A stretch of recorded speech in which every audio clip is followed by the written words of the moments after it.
Johannesburg, South Africa deployed its army Monday to help quell violent protests and widespread looting following the arrest of former President Jacob Zuma, as his lawyers sought to convince the country's highest court that it had erred in convicting the former anti-apartheid campaigner for contempt of court.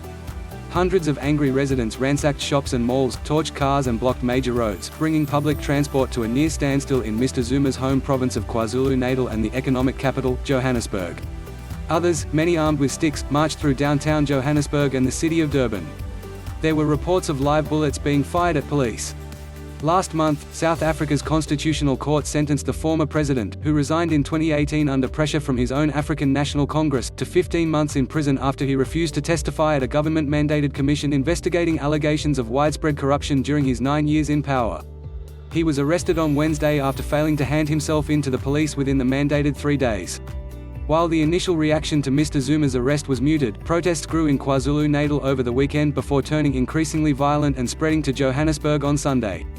By Monday evening, at least 10 people had been killed, including a security guard, and police had arrested nearly 500 others.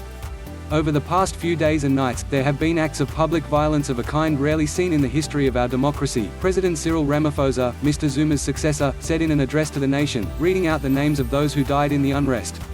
As television stations broadcast the president's speech, some carried split screens showing the continuing looting outside.